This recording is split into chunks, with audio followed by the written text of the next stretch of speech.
یہ جو ہماری باڈی کی نیڈ ہے نا، کھانا پینا اور یہ جو خواہشات ہیں، جو یہ ان کا برداشت کرنا یہ بہت مشکل ہے. اور رمضان میں اللہ انہی 3 چیزوں پہ پابندی لگا دیتے ہیں.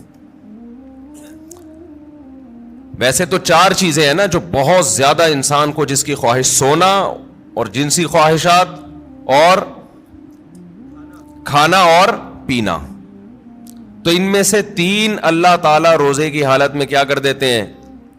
پابندی لگا دیتے. کھانا پینا اور جنسی خواہش آپ پوری نہیں کر سکتے. سونے پر اللہ پابندی نہیں لگاتے، یہ اللہ کی رحمت ہے. اللہ چاہتے تو رمضان میں سونے پر بھی پابندی لگا دیتے. لیکن ما جعل علیکم فی الدین من حرج، قرآن کہتا ہے ہم نے دین میں تنگی نہیں رکھی. ایسا دین بنایا جو ہر دور میں ہر انسان کے لیے سوٹیبل ہو، اس کے لیے اس پر عمل کرنا ممکن. نیند کا سیٹ اپ اس میں زیادہ پریشانی ہو جاتی اور عین ممکن ہے صحت کو نقصان ہونا بھی شروع ہو جاتا. تو رمضان کا مقصد لوگوں کی صحتوں کو نقصان پہنچانا نہیں ہے، لوگوں میں خواہشات پہ کنٹرول کرنے کا جذبہ پیدا کرنا ہے. اور ویسے بھی حکمت کی بات کیا ہے کہ اللہ اگر نیند پہ پابندی لگا دیتے نا، نیند پہ، تو کیا ہوتا؟ لوگ مغرب کے بعد سوتے وہ فجر میں اٹھتے. کیا خیال ہے؟ تو نیند ڈبل کر رہے ہوتے، اس کا کوئی فائدہ نہیں تھا.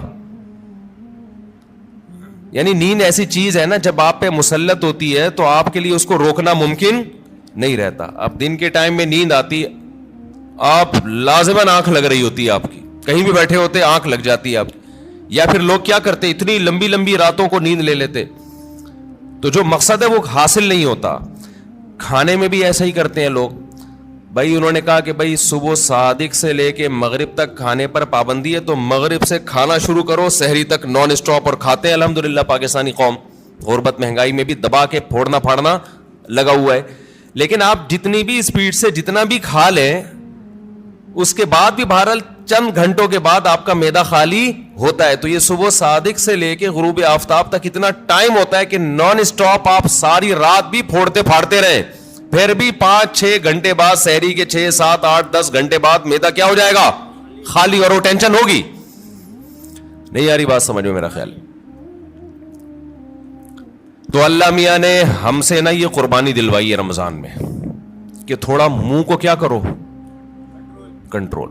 سب سے بڑا مسئلہ ہم نے علماء سے سنا ہے کہ جس آدمی کا اپنے منہ پہ کنٹرول نہیں ہے، باقی کسی خواہش پہ وہ کنٹرول نہیں کر سکتا. اور یہ بالکل درست بات ہے.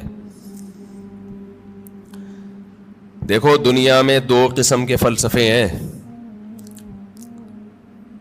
اس پر تو غیر مسلم اور مسلم سب کا اتفاق ہے کہ انسانیت کو کامیابی کی طرف لے جانا چاہیے، ہے یا نہیں؟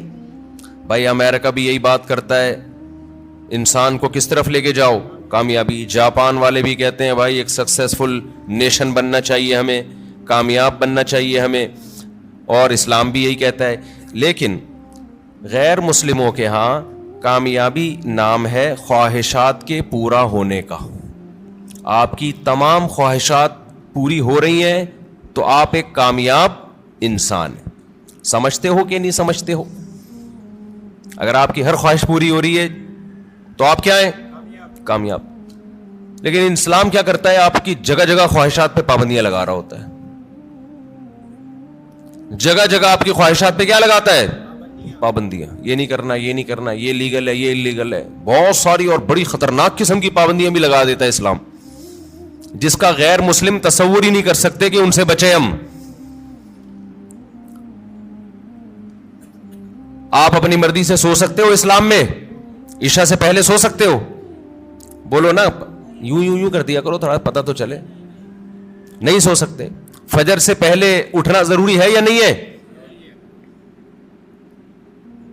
اب ایک آدمی کہہ رہا ہے یار میں سو رہا ہوں لمبا، بس 11 بجے اٹھوں گا. نہیں بھائی، آپ کو اسلام پابندی لگائے گا کہ آپ کو اپنی مرضی سے سونے کی اجازت نہیں، اٹھنا پڑے گا. سردی ہے، وضو کا دل نہیں کر رہا، یخ ٹھنڈا پانی ہے، اسلام کیا کہے گا؟ غیر مسلم کیا کہے گا؟ بھائی نہیں اٹھو. یا اٹھ گئے ہو تو ہاتھ منہ مت دھو. لیکن اسلام آپ پہ پابندی لگائے گا, آپ کو ہاتھ منہ دھونے پڑیں گے چاہے ٹھنڈ لگے یا نہ لگے.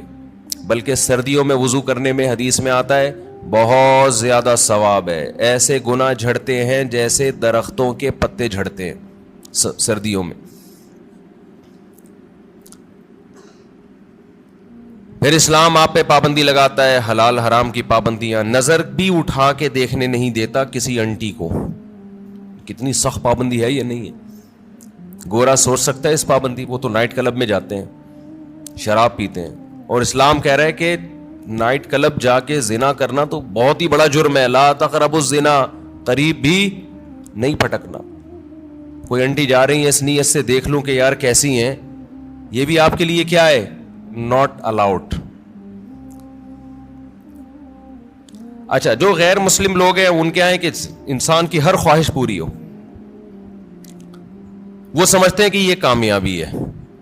حقیقت پتہ ہے کیا ہے, جس کی ہر خواہش پوری ہوتی ہے وہ ڈپریشن کا مریض بنتا ہے.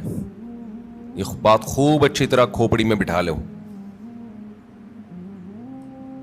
جس کی ہر خواہش پوری ہوگی وہ کیا ہوگا, وہ اسٹریس اور ڈپریشن میں جائے گا. وجہ اس کی ہے کہ آپ کی ہر خواہش پوری ہو سکتی نہیں ہے. اگر ہو رہی ہے نا تو اس کا نتیجہ نکلے گا کہ آپ میں خواہشات پہ کنٹرول کرنے کی طاقت ختم.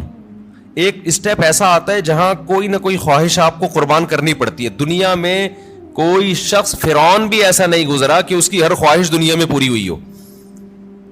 ساری پوری ہو رہی تھی, موسیٰ علیہ السلام آ گئے, ایک دم دماغ کھٹکا نا اس کا, یہ کیا ہو گیا بھائی, یہ تو ہوتا ہے.